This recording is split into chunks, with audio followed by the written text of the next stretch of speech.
Well, hello there, everyone. Glad to see all of you. Well, I don't see any of you. I only see your comments, but it's glad to see you here. I'm glad to see you here. Boy, got to get my words straight. Hello there, Master D-Cats, Torbjorn and Nanya, Ron, Sylvia. Did you listen to the Dibble Hancock debate? Any opinions? Well, Sylvia, I did listen to it, yes. And my overall impression is that I thought Flint did a fantastic job. Um, he presented a lot of archaeological information and even got at one point Graham Hancock to admit that as of right now, we don't really have a solid evidence of a lost civilization. So overall, I think he did a great job. Uh, and I'm actually working on a video. I'm not doing, at least not right now, I'm not doing a debate analysis. Instead, in fact, I've been working on this for about, well, several months. But I've watched every single Graham Hancock Joe Rogan appearance and logged everything to put together a video of an analysis just of how Graham Hancock has been able to persuade Joe Rogan of his ideas. And so that analysis is coming out within the next few days. It's going to be a monster video. I'm expecting it to be a couple hours long, but of course you can watch it in bits. Yeah. Nanya says, "Oh God, that must have been painful." Well, it's part of my job, you know. Overall, I do enjoy analyzing other people's ideas. So, you know. Hey there, Jackson. Hi there, Meoth's Reading Corner. Howard, TD Lane, good to see you all. So anyway, we've got some archaeological and historical discoveries to talk about. It's been a month, right? So every month there are usually quite a few discoveries, and I'm including in these discoveries uh, not just things that are found in the ground, oh, we found this thing, but also if we have a discovery afterwards by analyzing objects that have been found. So this is what I'm calling historical discoveries. Sometimes things that were found 100 years ago are reanalyzed and new things are discovered about them. So, yeah. Anyway. Oh, hey there. We're getting people from all over the world. Oh, my dad's in the chat. Hey there, Dad. Oh boy, I hope he doesn't embarrass me or anything. Okay, so let's take a look at some discoveries. I think the one that's gotten a lot of press that I'm going to share with you first is, oops, I'm on the wrong screen. You don't want to see that. This one here, Pompeii. You'd think that, oh, didn't we find everything at Pompeii already? I thought they uncovered the whole city. Oh no, there are still things being found at Pompeii. So, new frescoes, paintings found at Pompeii. You can see, look at this is one of the images here. Stunning artworks have been uncovered in a new excavation there. Archaeologists say the frescoes are among the finest to be found in the ruins of the ancient site. Mythical Greek figures like Helen of Troy are depicted on the high black walls of a large banqueting hall. You can see the hall right there.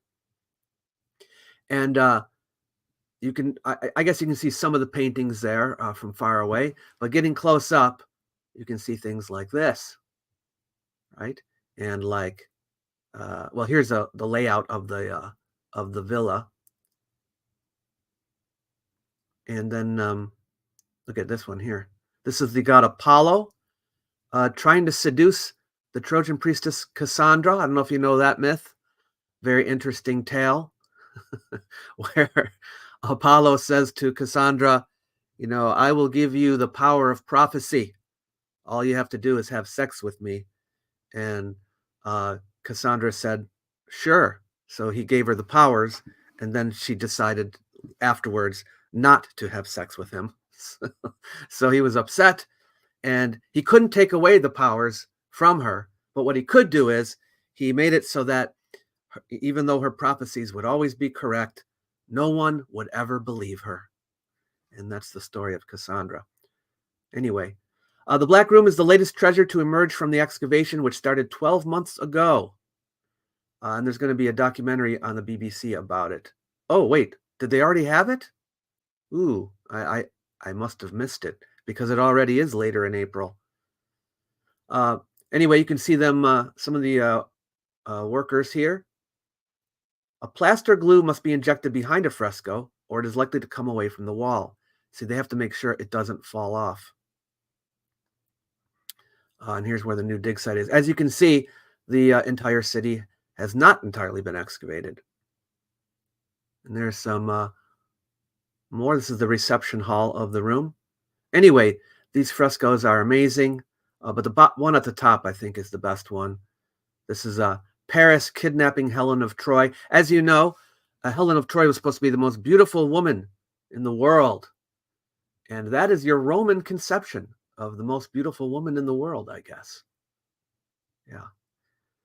And there's even a dog. I'm assuming that's a dog down there at the bottom. All right. So what do you think of that one, everybody? Courtney says, wow, what a women thing to do. LOL. Oh, you're talking about Cassandra. Okay, it had to register for a minute. In your opinion, if you are short on time, which is the better visit, Pompeii or Herculaneum? Well, Pompeii is bigger and has more to see, so probably Pompeii. But of course, that's the one that everyone goes to. Herculaneum has some cool things too, but it is smaller.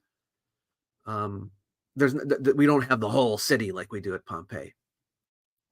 Hey, thank you for the donation, Acerb8. Appreciate that very much. Beauty standards from the past are more modest than I expected. Yeah. Oh, my dad says he spent a ton of time as a child on the floor, concentrating, bent over books, toys, Super 8 camera. Very true.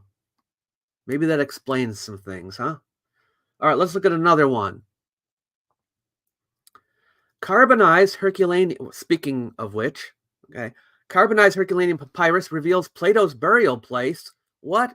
Now, I don't know if you remember this from a previous live stream we did, where they have been using technology now to read scrolls from Herculaneum. They were burnt in fire, right?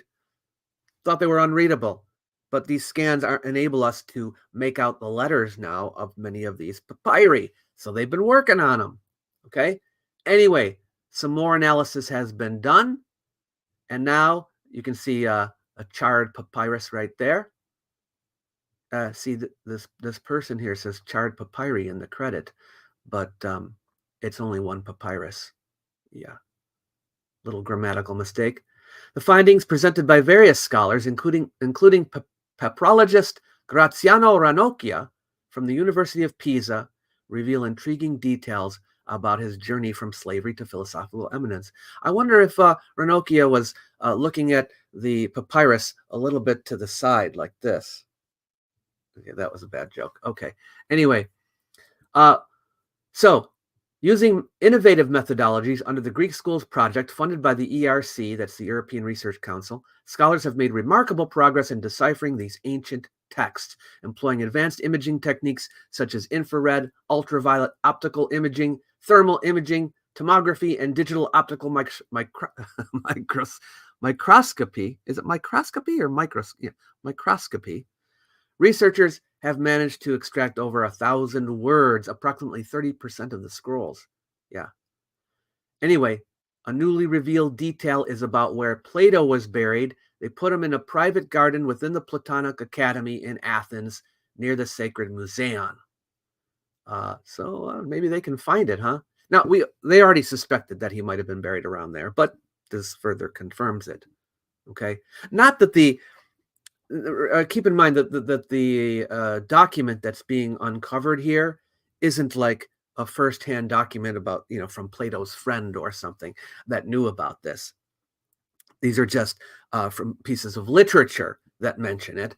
And okay, maybe he is there, but he might not also be. But they did think that maybe he was sold into slavery following the Spartan conquest of the island of Aegina, And then, he might have been there, but now looks like maybe not, if it's true. Yeah. So interesting how computer technology is now enabling us to find things out that we couldn't find before, even though we already had the scrolls. Yeah. Daria says, brave to read big words online. We can't know them all. Yes. You know what? I just have to go for it. Courtney says, wow, and that's only 30%. Yeah, so they're going to be finding out more things for sure. Master Decat says, buried with new ATM lost text, maybe. Perhaps. Constantinos says, as an Athenian citizen and a student of the Philosophical School of Athens, I'm very happy that the tomb of our father was found. Wait a minute. Well, is there one there now, a philosophical school? It isn't the original, Constantinos. That one was destroyed by Justinian the Great, but maybe they revived it. So you're still in that tradition. Yeah. Thoughts on Flint Dibble? I mentioned this at the beginning. You must have missed it, but I thought he did a great job on the debate. Yeah. Okay, my dad is continuing to post about my childhood. You can just ignore all that. Yeah. Let's take a look at another one. Okay. Archaeologists uncover ancient city in the kingdom of Tonga. Okay. You might be wondering, where is that? Okay. Well, it's in the Pacific. Okay. Using cutting-edge laser technology, they've uncovered the remnants of an ancient city. You can see a laser scan showing the urban area here. All right. It's been mapped out. This is a thing they're doing now in archaeology, is taking these scans to see what we can find without having to dig anything yet, just to figure out where things are. Then we can go in there and dig. Okay. So this is 10,000 mounds they found that were once residences, and it's about 12 kilometers from the current capital city, Nuku'alofa, if I'm pronouncing that correctly. Researchers said it could be one of the first cities of the Pacific, and the findings prove urbanization existed in Tonga hundreds of years earlier than originally thought. So that's a pretty big find. Okay. This is before Western influence. Okay, what time period are we talking about? These buildings were constructed around AD 300, it says. 700 years earlier than previously thought. Okay, so things like this are going to help us to find out more about what was going on in the Pacific in these days. So this is a big discovery. Constantina says, Philosophical School of National and Kapodistrian University of Athens. Okay. You're still in the tradition, though. Absolutely. Boston accent poking through? No, I'm from Buffalo. Satellite scans finds. Pacific urbanization is so cool. It is. All right, let's look at another one. 5 catastrophic megathrust earthquakes led to the demise of the pre-Aztec city of Teotihuacan, new study suggests. You know about Teotihuacan, right? One of the greatest archaeological sites in Mexico.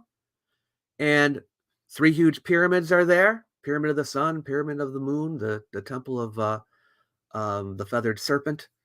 You can see a bit of it there. But they were wondering, we've always been speculating about what happened to it. And now they found evidence of multiple earthquakes. 5. Okay.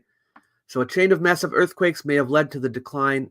May have. This is not definitive, of course, but this is what the new study is suggesting.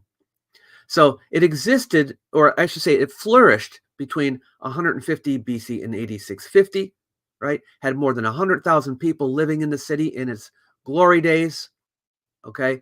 But they've always wondered why after 650-ish, it started to go into dramatic decline, population collapses and so forth. So I'm thinking maybe there were wars, famines, things like that. And there may have been those too, but now it looks like that there were 5 megathrust earthquakes. Yeah, actually, occurring during its heyday. Interesting. Okay. I guess megathrust earthquakes are the worst kind of earthquakes. I don't know much about that, but it says here one is so powerful that the seismic energy it emits is equivalent to the energy unleashed by around 32,000 Hiroshima nuclear bombs. Yeah. So it must have been obviously a big blow to the city. Anyway, you can read more about that one as well. Oh, hey, T, thank you for the donation. Appreciate it very much. Yeah, just a reminder to everyone that the channel, there's only two ways I get paid, and that is mostly, okay, this is like 95% of it, from viewers like you, to sound like PBS. Yeah, if you watch the videos, watch the commercials, that helps. If you make donations like you're doing today, that helps. Over at my Patreon, if you become a patron, that helps. I'm going in increasing order of importance. Yeah, so that's how I mostly get paid. Now, as you know, occasionally I do a brand sponsorship, and I'll talk about an item that like my heritage or something like that. But those are fewer and far between. Most of the money for the channel comes from you, so it's much appreciated if you can help out. Avery says Teotihuacan note area sits within volcanic field. Ah, yes. Did Teotihuacan recover? Well, yeah, I mean, obviously, the first few earthquakes, they had to recover from because they were still doing okay, during that 500-600 year period. So, but maybe the last couple or whatever had more of an effect. It's hard to say. But the fact that they were there tells you, they had to deal with a lot. Obi Wolfman says, Randall and Graham are more right, being kind of wrong than your mainstream bias will ever be, bud. Well, I mean, if you think I'm wrong about something, you got to tell me why. Yeah. Red, $20. Thank you so much. Really appreciate it. TD Lane says megathrust EQs tend to be very strong and cause massive tsunamis. A megathrust off the coast of Washington in the 1700s caused a tsunami that hit Japan. Yeah, wow, that's a pretty long distance away, right? Patreon isn't free speech. Send money. Patreon isn't free speech. Send money. Not sure what that means, KP. It's more of an investment to support you more than anything, says Daria. Well, thank you, Daria. Yeah, I mean, the money is going to making more videos and for me to eat. But that's mainly what it goes for me to pay the bills and for me to make more videos. Yeah. Oh, Edmund says he signed up for my Patreon. Archaeology is awesome. Thank you, Edmund. I really appreciate it. All right, let's go to another one here. Japan researchers uncover lost villa believed to belong to the first Roman emperor. Yeah, a villa belonging to Augustus Caesar himself. You might say, wait a minute, Japan researchers? Yeah, in a lot of countries, there will be archaeological missions from foreign countries. So there are Japanese archaeologists working here. Researchers from the University of Tokyo, to be precise. They discovered a nearly 2,000-year-old building at a site with ancient Roman ruins buried in volcanic ash in southern Italy. The team believes it could have been a villa owned by the first emperor. The team, led by Mariko Maramatsu, a professor of Italian studies, began excavating the Somma Vesuviana ruins on the northern side of Mount Vesuvius. So this is in the vicinity of where Pompei is, but it's another place. According to accounts from antiquity, Augustus passed away at his villa northeast of Mount Vesuvius, and a memorial was subsequently built there in memory of his accomplishments. But the precise location of that villa remained a mystery. So this is perhaps the one that they've been looking for. Oh no, my mouse just lost power. If I need my mouse, let me plug it in. It's a wireless, but sometimes I have to plug it in. So let me do that. Anyway.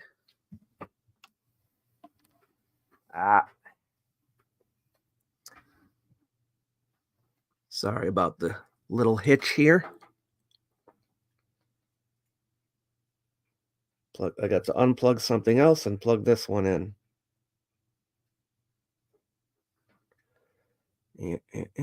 I'm doing it blind.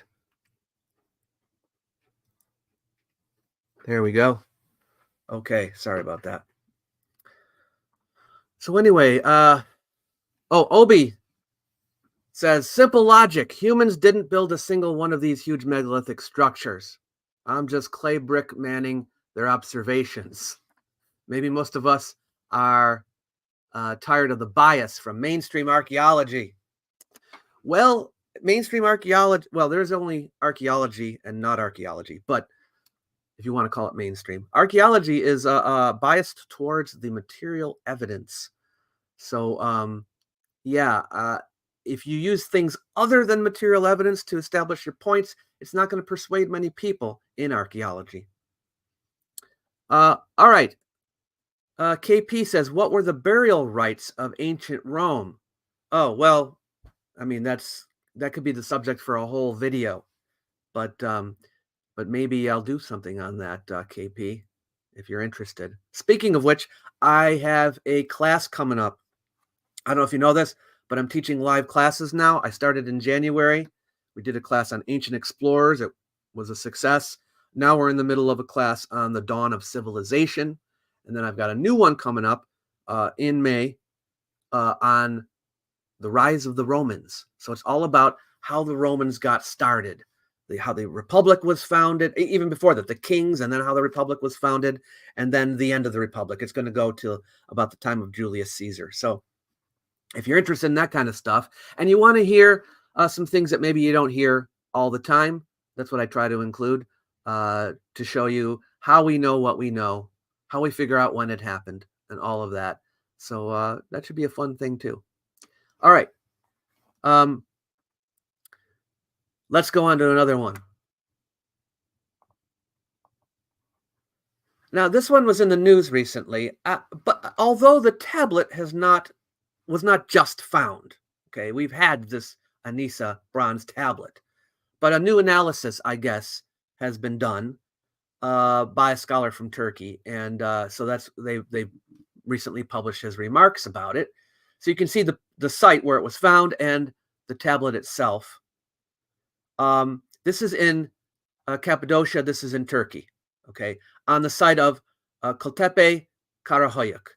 And lots of great things were found at this site, all right, including very old texts from the 19th century BC, okay, Assyrian texts and so forth. But this text is not from that period, okay? It says here, a city coin from the 3rd century BC is the oldest piece of known evidence for the Greek name Anisa. This is a place name. While no ancient writer mentions Anisa, it is known from an inscription carved on a bronze plate surrounded by a relief decor that was discovered at Kultepe Karahoyuk. It's an honorary decree of the city of Anisa dated to the late 2nd or early 1st century BC. So this is the date of that. Kultepe excavation head professor Dr. Fikri Kolakolu stated that this important artifact is now in the Berlin Museum. Okay, so they've had it. He added that a council decision was written on the tablet and it was decided to hang this text in a temple in the city.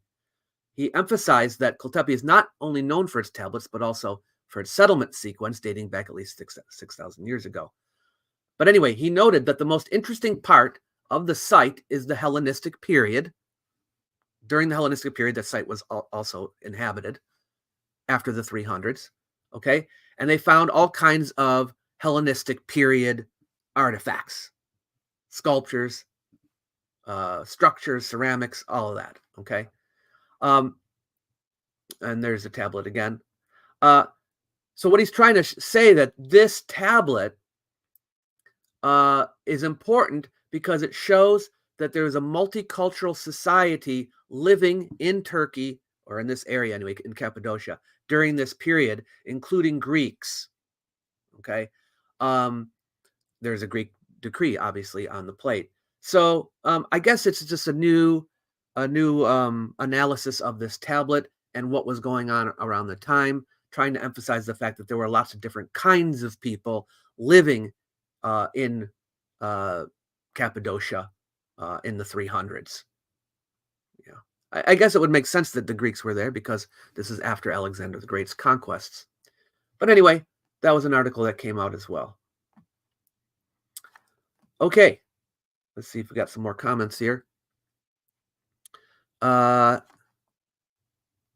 Obi Wolfman is a little getting a little excited over here. Were Greeks not in Cappadocia prior to Alexander? I think they were, Nadia. They were certainly on the west coast of Anatolia. Now, this is more inland, okay? But I think there may have been some question about how far into Cappadocia they had gotten. But I mean, this is perhaps suggesting that they had been there a little while, but maybe some people had doubted that before. And that it wasn't until after Alexander that people started settling there. But maybe this is indication that they had been there for some time. Yeah. Yeah, they've been there since the Bronze Age, but maybe not here in Cappadocia is the question. Over to the west, for sure. Yeah. Okay, let's look at another one. This is a Chinese one. Ancient noble tomb found in... Oh, what is this doing here? I can't seem to get rid of it. Ancient noble tomb found in East China. You can see some objects found from the tomb. My mouse is still causing me trouble. A noble tomb has been found. It means a noble's tomb, okay, has been found in a cemetery dating back to the 6 Dynasties period. So this is 222 to 589 CE in the city of Zhenjiang. Okay, this is in the Jiangsu province. Okay, and we know the owner of the tomb. His name was Zhao Xuanji.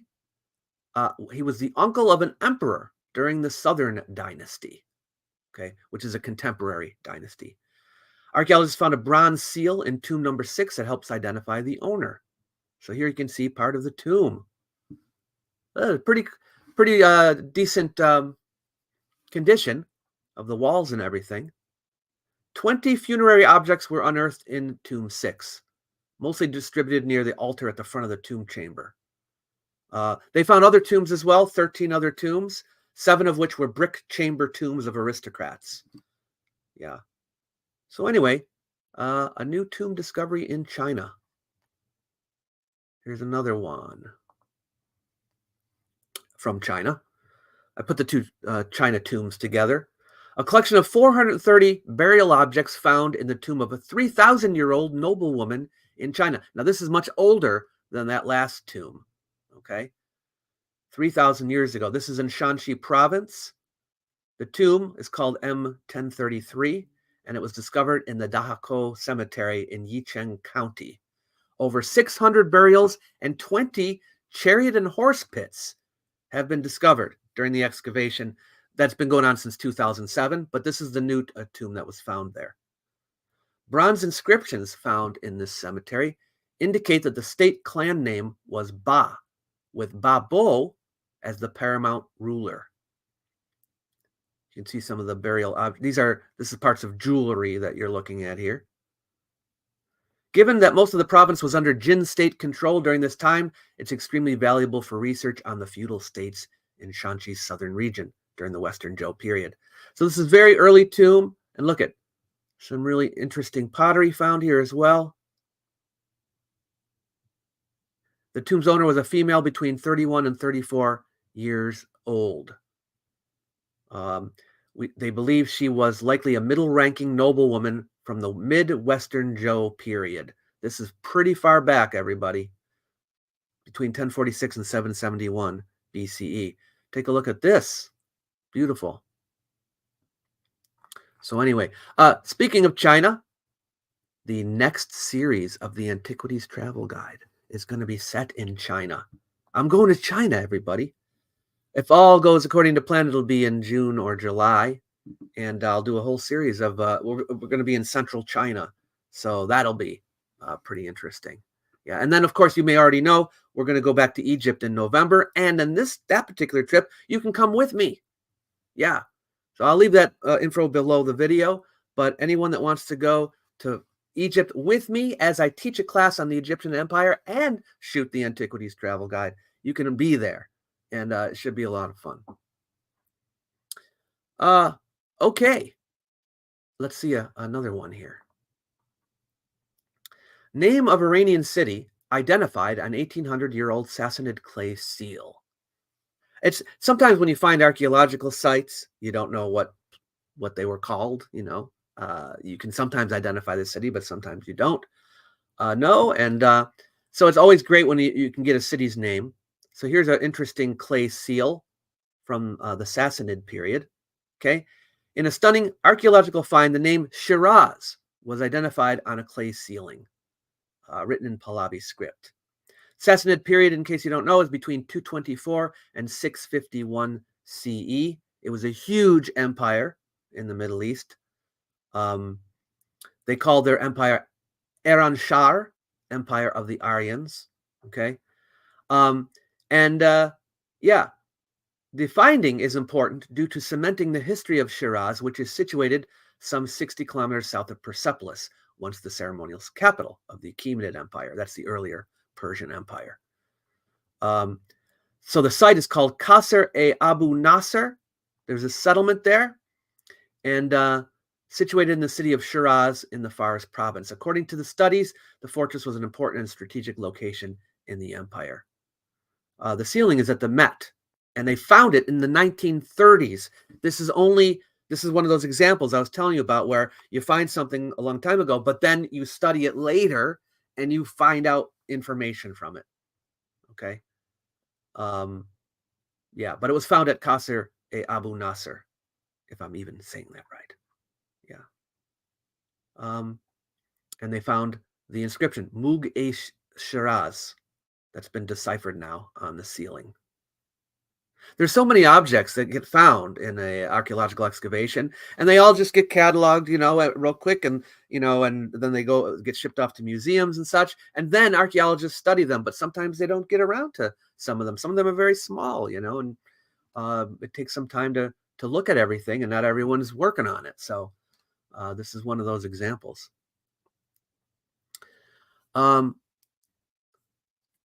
Wow, exciting news about tour of China, says Reina. If you're in Beijing, you must have Peking duck. I still dream about it a decade later. We're not going to Beijing, but maybe there'll be other things we can eat there. One day I'll go to Beijing, but yeah, we're staying kind of in the central part of China for this particular trip. You can't do the whole country, obviously, because it's gigantic. I'll have to go back there a couple of times. Yeah. Royal Castriata, $20. Thank you so much. Thanks for your hard work, especially when countering we was Kang's type of loonies. Well, I appreciate the donation very much. It helps keep the channel going. Thank you so much. Tom says those mega fault earthquakes were 480 megatons, if my rough math is on point. Wow. My father says, I love to ask for duck at every Chinese restaurant I go to, knowing that they don't have it on the menu. Yes, Altering Arts, I'm going to Xi'an. Absolutely. Got to see the tomb of the first emperor, right? Yeah. All right, let's take a look at another. Modern Japanese people arose from 3 ancestral groups, one of them unknown, DNA study suggests. So there's a new DNA study about the origins of the Japanese people. And there was a surprise in this study. Okay. 3 ancestral groups they found. Okay.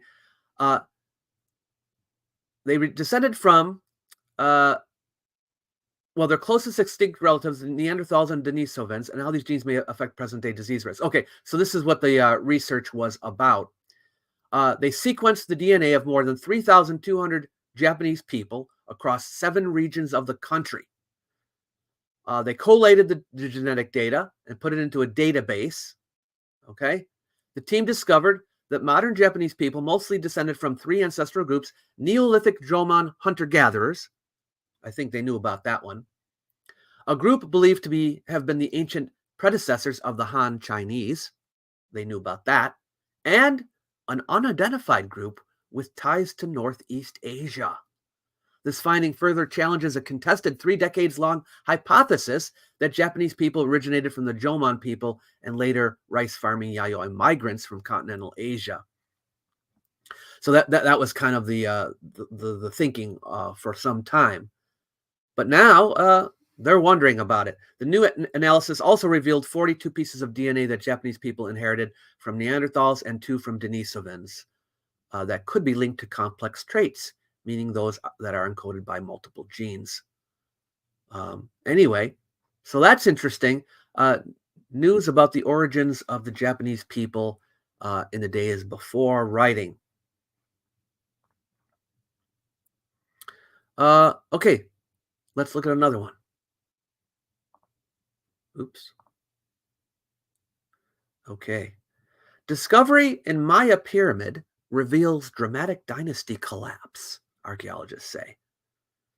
So yeah, this is from a Maya pyramid in Guatemala. Okay, they discovered the scorched bones of at least 4 adults who were likely members of a royal lineage. The burning signaled a deliberate and potentially public desecration of their remains. Okay, yeah, this happens in a lot of countries in ancient times, especially where you desecrate the royal remains of somebody as an act of, a sign that you hate them. Okay, so you dig people up and then you burn them. Right. This happened in Egypt and everywhere. Okay, where people do this. So it happened here in Guatemala. But what does that tell you? It tells you that there was a new regime, so to speak, and they didn't care about the former one. Okay, intentional corpse destruction. All the remains belonged to adults, and scientists identified 3 of the individuals as male.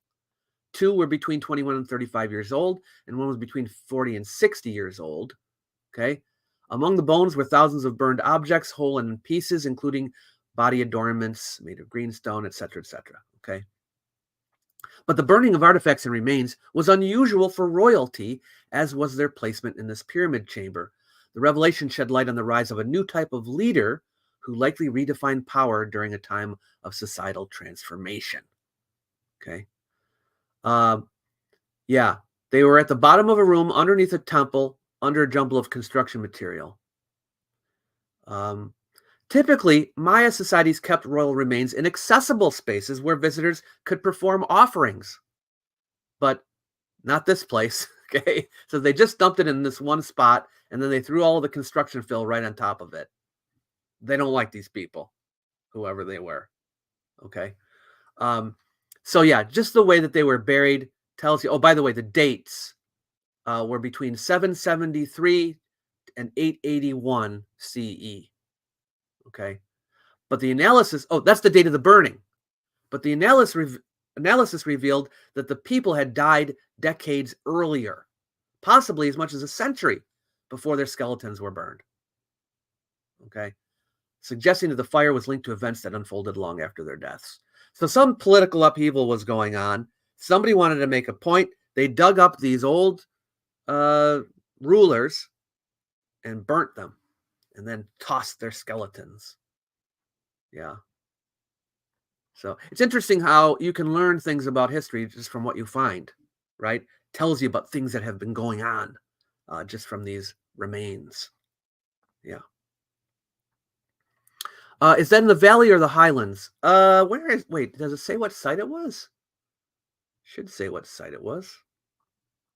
I'm forgetting now. Ucanal, 249 miles north of Guatemala City. I'm not sure though what the elevation was. But if it's in the north, that would be highlands, wouldn't it? I think so.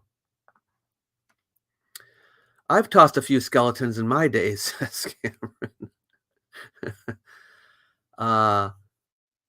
Okay. Let's take another look I'm going to take a look at another one here. This is about Australians. You might be saying, wait a minute, archaeology of Indigenous Australia? Absolutely. Archaeologists upend what we thought we knew about early Indigenous Australians. What did they find? They found pottery. Yeah, this is on an island off Cape York, challenging the long-held notion that they did not make pottery. The discovery of 82 pieces of indigenous pottery on Jiguru, I guess that's the name of the island, is the earliest ever identified in Australia. So they were thinking, oh, back in those days, they didn't have pottery.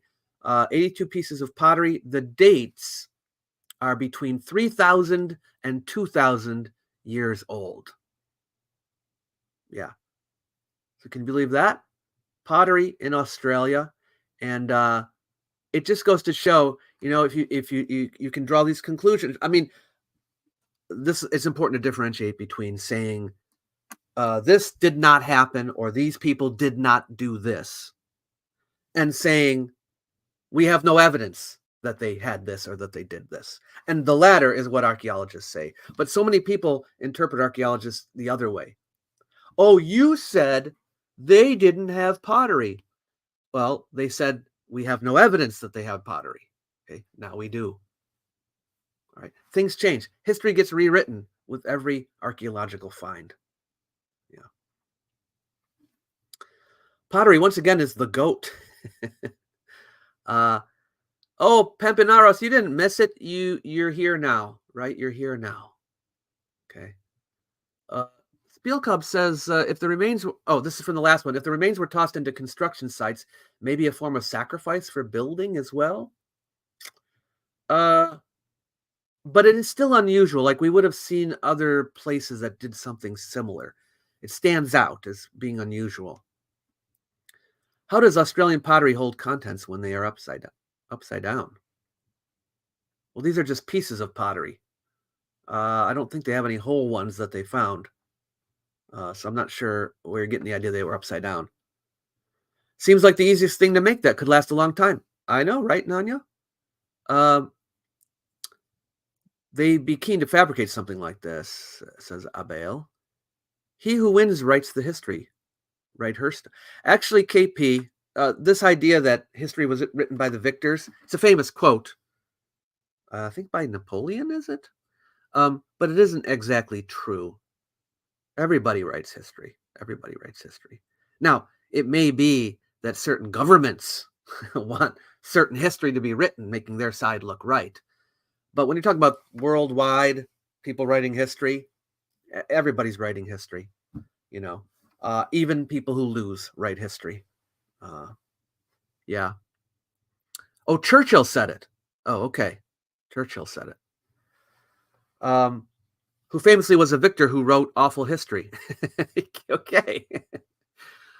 Nektu says, I think pseudo-archaeologists assume that even mainstream science has things that holds true without evidence, without ever realizing that's not true. I think what happens is people assume that the way they approach history is the way everybody does, and everybody does have bias. I mean, archaeologists and historians, they're no less biased than anybody else. The only reason why history isn't so full of bias today, it was in the past, is because of all the checks and balances that have put into it, right? Peer review and so forth. You can't get published unless you do good science and so forth. And so you're kept to these standards by everybody else. So other people who have biases that are against your biases, okay, they're checking up on you. Everybody's checking up on each other to make sure that they're doing their science right. So that's why it's more trustworthy. They're held to these standards. Whereas if you are a pseudo-archaeologist, as they say, you're not held to any standards. Okay, you can say whatever you want. It doesn't matter. Just say what the people want to hear. You can make up whatever. I think this happened, and that's that. And yeah, people might call you on it, but you're not, like, you can write a book, you can publish a blog article, you can do anything you want, and then you say, well, whoever likes it, likes it, Yeah. Mythology is far more reliable history than alt history taught in modern institutional learning facilities. Far, far more than I'm not sure exactly what you mean, but I did a video on how much history is in myth that addresses the question of whether mythology is reliable history, which you might be interested in. There is historical propaganda, no doubt about it. There is, especially the further back in time you go. Yeah. Nadia says clay will eventually get baked in a fire by accident at some point, and people will notice and use the fact. I guess the question is whether we found it from various cultures yet and when it's from. Oh, I see. About how to discover how to make pottery. Is that what you're talking about? Yeah. Then they're like, hey, wait. If we bake the clay like this, then we can make things. Yeah, that's certainly true. All right, let's look at another one here. Some people I get in the comments from my live streams are like, "Oh, I can't sit through all the chit chat. Why can't you just get through all the archaeological sites and tell me about the discoveries?" Well, that's not the kind of video this is. Okay, this is a video where we get to talk with each other. Okay, so you're gonna have to deal with it. All right, another one from China. Archaeological findings expected to help improve understanding of vassal state. Okay, now there was a state called Chu. This is 2,000 years ago. And there are all kinds of legends about the state of Chu. And now it existed, of course, but how much of the legend is true that's the question. Anyway, one of the largest scale Chu state tombs with the highest rank and most complex structures dating back to the late Warring States period, this is 475 to 221 BC, recently underwent an excavation, which is expected to help promote understanding of a once powerful state in its final days. By the way, the Warring States period is this period just preceding the first major unification of China under the Qin state, the first emperor. Okay, this is just before that. And one of the last of the warring states, there were several of them that were vying for power, was a Chu state, the Chu state. But not a lot is known about the Chu state. So these excavations here at these tombs, they're going to reveal a lot about Chu. Okay, so there's a site called Wuwangdun. This is where the cemetery is. It's in Huainan. Okay, in the cemetery there are pits for chariots and sacrificial items, as well as tombs accompanying the number 1 tomb, the largest, which is believed to be that of the cemetery's owner, Gong Shicheng. Oh, no, said Gong Shicheng. Sorry. Gong Shicheng is the archaeologist. Okay. Sorry about that. Do they give the name of the cemetery's owner? I don't recall now. Anyway, names the people that are working on the site. The tomb had been robbed multiple times, but the local police retrieved more than 70 cultural relics in recent years. So, finding people who stole from the cemetery. But as a result of the robberies, the tomb had been severely damaged. Okay. So rescue excavations was started in 2020, and now all this other stuff is turning up. Okay. Anyway, so new things are coming out of this tomb area about the Chu state, and stay tuned because we're going to hear more about it as more and more things are found. But you can see some lacquerware here, lacquerware that was found. More things will be coming from this cemetery.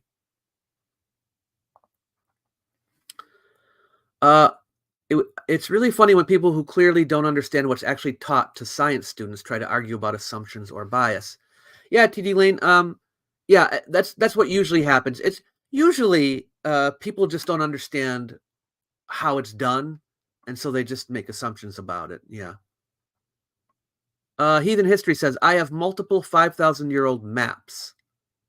One of North America found in the Middle East. Nobody wants to co-author or peer review my research. What do I do from here? Well, just from what you say here, it seems hard to believe, obviously. Okay. Why would a map of North America be in the Middle East 5,000 years ago? Maybe that's why nobody wants to co-author with you. But all I can say is write it yourself. If you think you have something, if you think you've got good evidence, write it yourself.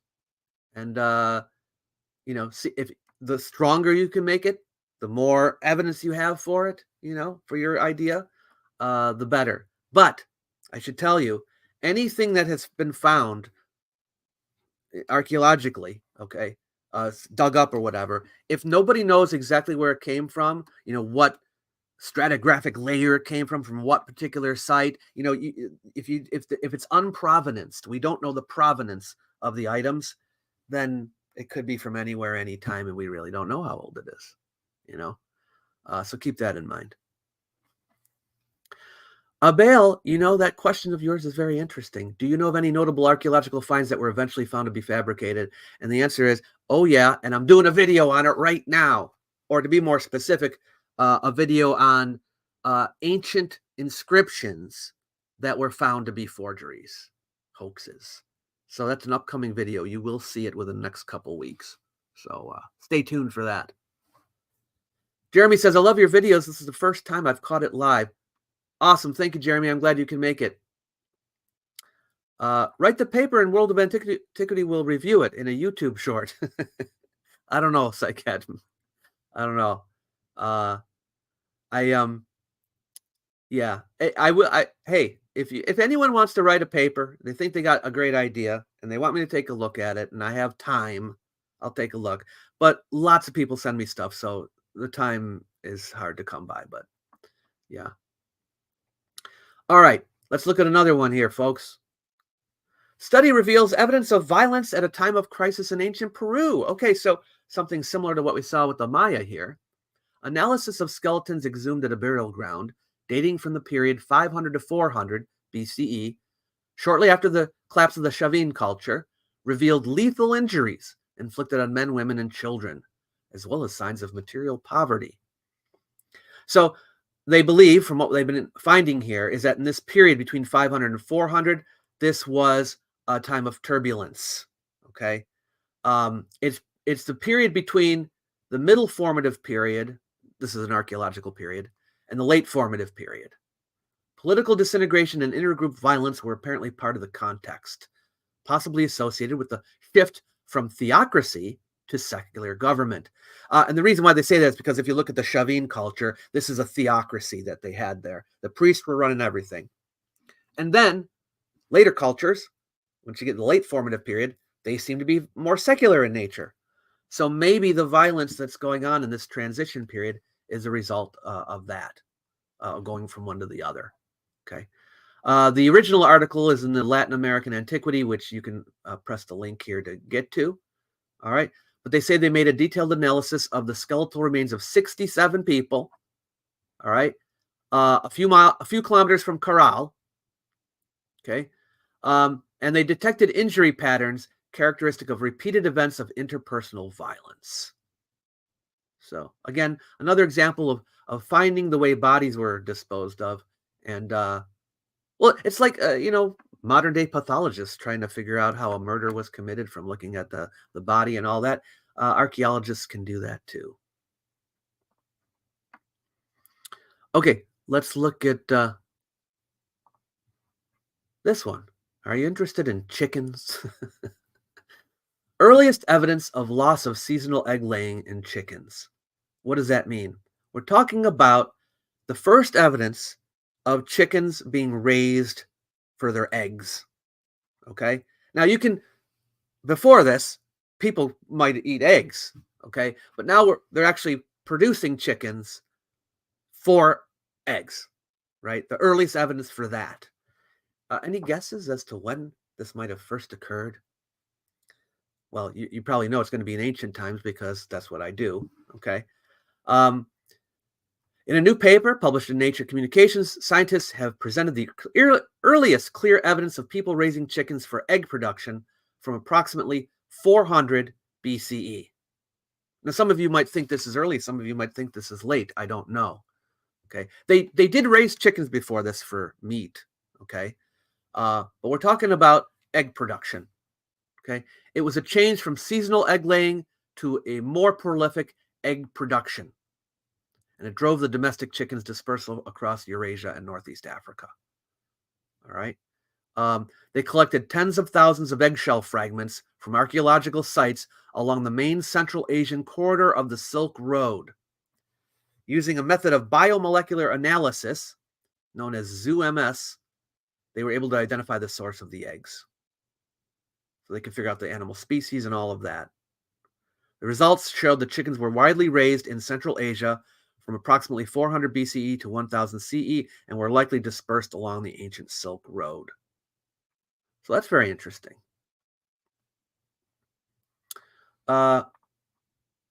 What came first, scrambled eggs or fried eggs? Huh. Sorry, I thought chicken was domesticated the same time farming was invented. Oops, guess I'm wrong. A little bit later than that. The earliest domesticated animals were like sheep and goats and so forth, cattle, pigs. But chickens, I think, were a little bit later. And then even after the chickens were domesticated, they weren't used for egg production right away either. Yeah. All right. Archaeologists uncover sunken prehistoric fort in Clew Island, which is in Ireland. Okay. Walls of the sunken fort are revealed in low tide. So they found this. Okay. I can't read all these Celtic words, but it may be as significant as Innis Mordonangus. But anyway, archaeologist Michael Gibbons said initial surveys suggest the island, Collinmore, is effectively a fort dating from the late Bronze Age. Yeah, this would be between 1100 and 900 BCE, so very old, made of limestone blocks. Yeah. We were lucky on the day as there were men cutting seaweed in the same area, and I had a team from Connemara and archaeologists from Mayo County Council with me. So they just so happened to well, I guess they must have known something was there because the archaeologists were there. But yeah, their size and scale would suggest that the island was of major strategic importance at the time. So yeah, a Bronze Age hill fort on an island in Clew Bay. So pretty cool. An 800-meter long colonnaded street from the Roman period discovered in Turkey's famous holiday resort, Antalya. I was in Antalya last year. As a matter of fact, we're going to be going through there in our Antiquities travel guide coming up. But I didn't know about this. Okay. They found a new colonnaded street. Remember, Antalya is still inhabited, but it also was an ancient city. But when you have a modern city on top of it, you're not always going to find stuff. Occasionally, though, things turn up. And so we have, what you see here in the picture are columns. This is from the colonnade. A colonnaded street means they had columns going up either side, and then there'd be canopies that the columns would hold up. Now, the canopies, of course, don't survive, but the columns are still there. And they would shade the street for people walking it. And so this is part of a street that they found here at Antalya.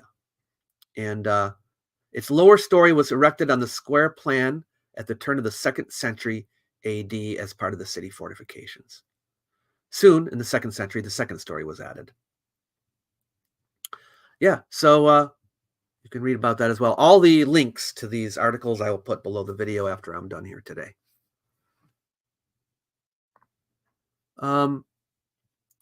Let's see. I think chicken domestication happened in China or something. I think it was Nonya. It was in Southeast Asia, if I'm not mistaken. I think that was a recent discovery. I think you could be right, but I'm thinking Southeast Asia. Jake says, "Hey Doc, love your series debunking ancient myths. When are you going to expose the next clown?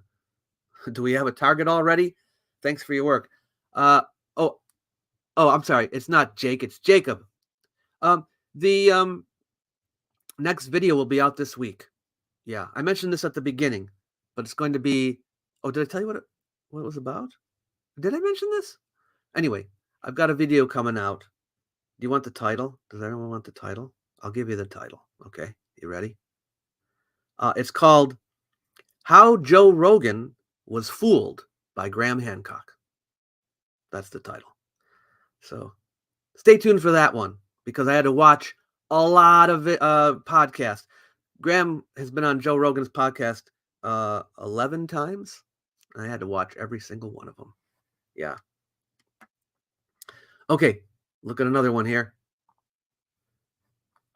This is a study, okay, about the Egyptians, and an astrophysicist did the study. Okay, so they did a simulation of what the galaxy, the Milky Way, looked like 4,000 years ago in Egypt. Okay, so this is a study published in the Journal of Astronomical History and Heritage. Explores the Milky Way's role in ancient Egyptian culture, and linking it to Nut, the goddess of the sky. Okay, so basically, it's kind of an interesting synthesis of using astronomy to then analyze the ancient Egyptian religion, and particularly the goddess Nut. Okay, she's often depicted with stars all over her body, right? And they are compared depictions of her with this astronomical study. Okay, here's what he says. I chanced upon the sky goddess Nut when I was writing a book on galaxies and looking into the mythology of the Milky Way. I decided to combine both astronomy and Egyptology to do a double analysis, astronomical and cross-cultural, of the sky goddess Nut and whether she really could be linked to the Milky Way. See, there was we knew she was a sky goddess. That much was known. Usually, the goddess Hathor was associated with the Milky Way because she's a cow and, milk. But there was some question about whether Nut was. And now the new study is, yes, it concludes, yes, Nut was the Milky Way, based on the imagery and so forth. So this is not proof, of course. See, it says the study is not meant to be entirely conclusive, but offers a glimpse into how ancient people interpreted the celestial objects dotted across the night skies. So it's a distinct possibility, yes, that Nut is representing the Milky Way. Okay, another one.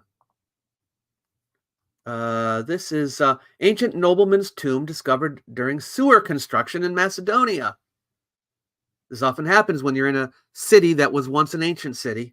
Okay, so this is in present-day Vergina, and it was the ancient city of a guy, and it was a capital of Macedon for a while, and people were buried there. So they found a nobleman's tomb. This is the nobleman's tomb while they were digging a sewer.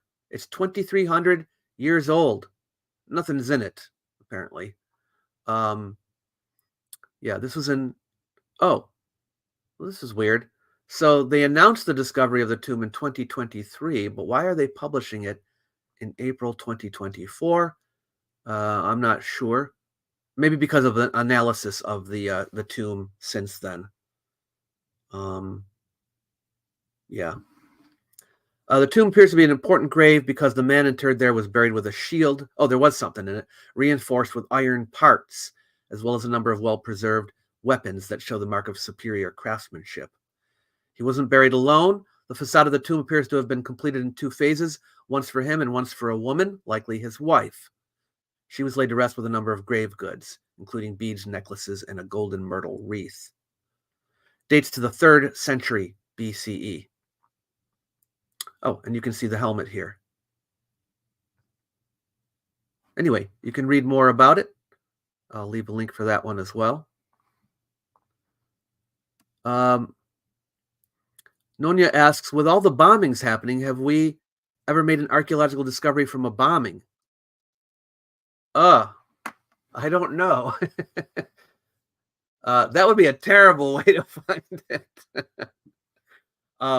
But I'm not sure. I can't think of any offhand. Unusual to me how much better preserved Macedonian tombs are than other ancient burials. Well, some tombs are preserved better than other tombs. I'm sure there's many Macedonian tombs that are not well preserved. It just depends. It's the luck of the draw, what nature has done to it or people have done to it over the years. Yeah. All right. 1,500-year-old DNA used to reveal likeness of Chinese Emperor Wu. Yeah, they did a facial reconstruction of an ancient Chinese emperor. He ruled 1,500 years ago, okay, from DNA extracted from his skeleton. Now, I didn't know that technology could tell you what their face looked like. I don't I don't think it totally can. But I think you can learn a few things about the person. Yeah, but anyway, they did a reconstruction, and you can find this in Current Biology, the full article. Okay, Wu is known for pacifying the Turks and unifying northern China after defeating the northern Qi dynasty. Okay, this is in the 500s that it happened. He died at a young age, and they weren't sure why. They thought he might have been poisoned. The new DNA analysis confirms that he likely died due to complications from stroke. Now, this seems to be a little bit more reliable than the face. But anyway, they did do a reconstruction of the face according to the DNA, and this is supposedly what he looked like. I'm a little skeptical of it, when they come out with these things, but, I didn't read the full article yet, so we'll find out. DNA can probably tell what a face should look like, but I don't know if we have that tech yet. Yeah, that's what I was thinking. Okay, let's look at another one. I'm going a little bit slow today. All right. The sensational second discovery in Croatia, Greek Illyrian helmet, 2,500 years old. Now, they found another helmet last year in the same spot, and now they found this second helmet. Greek Illyrian means, Illyria, of course, is in the Balkans. It was in ancient times. And Greek Illyrian means Greeks that were stationed in Illyria. Okay.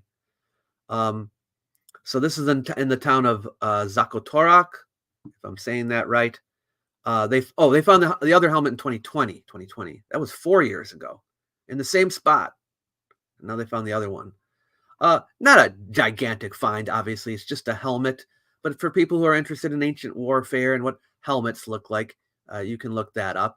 And then somewhat related to that, I have one on a Roman helmet. Now, this is a reconstruction of a Roman helmet. On the left, you see the original, okay? And on the right is a reconstruction of what it looked like when it was new. So you can get kind of an idea. Now, this is a pretty good reconstruction because you kind of see the helmet. You can kind of know what it looked like and what it had on it. This is a gilded silver, all right? So pretty fancy back in the day, right? This was found at Hallerton, an Iron Age site in Leicestershire.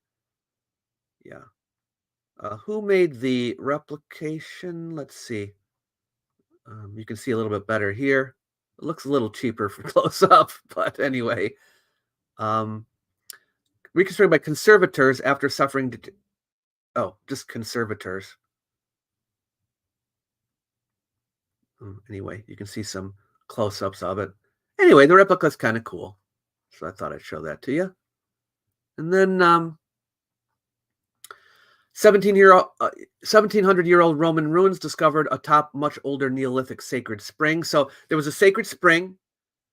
It was there was a site there in this is in France, by the way, a site there in Neolithic times. But then later, there's Roman ruins on it. So they knew about the site in Roman times, and I guess the spring was still there at the time. But it originally goes way, way back. The Roman ruins are thought to date to the 3rd century. Yeah. These last few are kind of minor discoveries that I'm just sharing with you. Large Roman building discovered in the Limmat. Okay.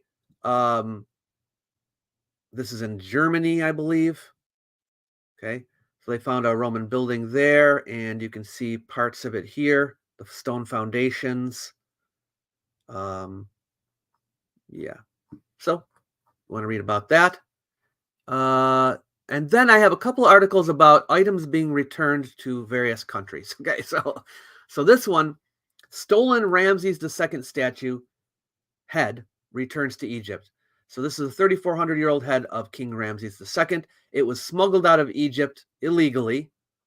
It was in Switzerland. And finally, by the way, the Egyptians have been trying very hard to get artifacts back that had been taken. And so this was one of them. And they gave it back to Egypt. Okay, and then this other one from the Met, they returned a 3rd millennium BCE Sumerian sculpture. Oh, I don't have a picture of it. But anyway, I'll have to Google that, of this old Sumerian sculpture, copper alloy depiction of a man carrying a box. Okay, they gave it back to Iraq. I'm wondering what you think about this. I think it's generally a good thing. If the home country has the rights to it, it got stolen from it, didn't have permission, I think they should give it back. And especially if they have a place for it, right? If they can if they have a place to keep it protected and all that, I think it should be given back to the home country. And this is happening more and more lately. So these are just a couple examples of that. What year was it smuggled out? Oh, that Ramses one? Well, it's been 30 years. 30 years ago that happened. The Parthenon marbles are going back to Greece, right? Well, I don't know. There's a lot of fighting about that, so I'm not sure what they decided ultimately, or if they have. Yeah. Can you please do a video on Cheddar Man and the Otzi, the Eitzman? Well, they're a little, well, it's kind of out of my area. They're kind of prehistoric, but I guess not that prehistoric. Well, maybe I will. Maybe I will. They're sending all the obelisks back to Egypt too, Nonia? Really? All? There's some in Rome. I mean, that would be something. But maybe you're right. The London Museum would close if they gave everything back. Yeah, probably. John says, maybe make the title of my new video, less insulting to Joe, because he seems open-minded enough. Believe me, the video is not insulting to Joe. Maybe teeny bit.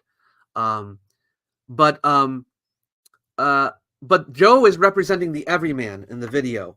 He's the average guy. How anybody, even me, could be fooled, right? That's kind of how I'm presenting the video. So saying how Joe Rogan was fooled by Graham Hancock is like saying how anybody could be fooled by Graham Hancock. It's kind of from that point of view. So it's not, I wouldn't worry too much about it. Okay. Anyway, folks, that's all I got for you today. But I hope you found these interesting. I hope you enjoyed these discoveries. And of course, next month I will be back to give you some more. I love doing this. If you can, again, I mentioned this before, but if you can give me a super thanks or a donation of any kind, that would help keep the channel going. All of this is, it takes a lot of time to do. And yeah, this is my only, not my only, this is my chief form of income. I'm actually living off YouTube mostly.